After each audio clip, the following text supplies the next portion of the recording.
qofkii wax soo codsada oo badeecad doonaya badeecadaas intuu u soo iibiyo oo soo milkiyo oo uu soo gudoomo oo markaas heshiis baac la galo qofkii badeecada doonayay muraabaxada habkaas u dhacdana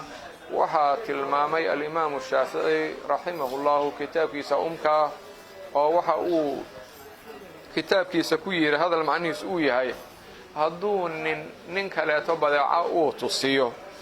oo uu yiraahdo badeecadan soo iibso markaad soo iibsato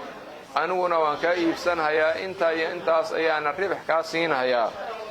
markaas qofkii uu badeecadii soo iibsado markaleeto uu qofkii kale ka iibiyo beecaas waa bannaan yahay haddii marka qofku uu soo iibsado badeecada uu soo milkiyo uu soo gudoomo heshiiskii hore isfaham buu ahaa beec muusan ahayn marka qofka badeecada soo iibsadana uu ka bixi karaa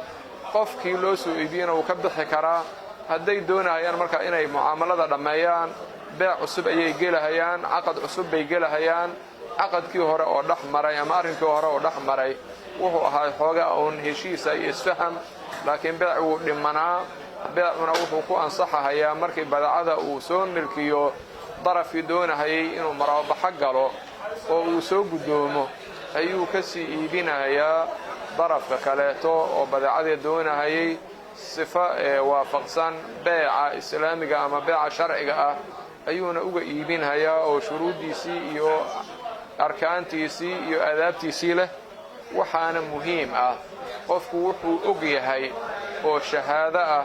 inuusan qarinin ma bannaana wixii loo baahdo oo shahaado ah qofku inuu qariyo ma bannaana waxaan kaloo bannaanayn qof wuxuusan ogayn inuu ka warramo oo uu shahaado ka bixiyo arrinkaasuna ma bannaana ilaahayna subxaanahu watacaala arrinkaas waa naga reebay walaa taqfu maa laysa laka bihi cilmun ina asamca waalbasara waalfu'aada kullu ulaa'ika kaana canhu mas-uulan ayuu allah leeyahay marka qofku wuxuusan ka warqabinin isagoo maqla dad hadaaqahaya ama sheekaynaya sheekadoodaas inuu sii qaadqaado oo markaas uu shahaado ka dhigo oo markaas uu fidiyo wax uusan garanayn ama uusan ka warqabinna taasu ma bannaana sharcigeena kuma bannaana qofkana waxbaa laga weydiinaya yowmal qiyaama marka qofku wuxuu og yahana waa inuusan qarinin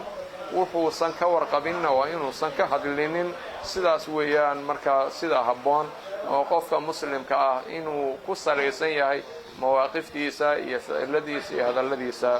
كلمة انت اصلا ما انت كسو قابل هذا وبالله توفيق وصلى الله وسلم على نبينا محمد وعلى آله وصحبه وسلم خبرada marka culimada iyo dadka ku xeeldheer nidaamyada bunuugta waxay dejiyeen systemyo iyo andimo ku fadhiya dawaabid sharciya culimada islaamkuna ay jeegareeyeen sadarteed waayadan dambe aad ayay u soo bateen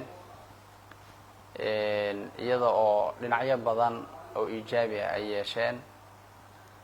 waxaana ilaahay ka rajaynaynaa inuu sii badiyo awooddoodana uu soo saaro dadka muslimiinta ahna waxaan ugu baaqaynaa in bunuugta islaamiga ah ee ribada ka fog lala tacaamulo lagana fogaado bunuugta ribowiga ah oo arsaaq xalaala qofku uu raadsado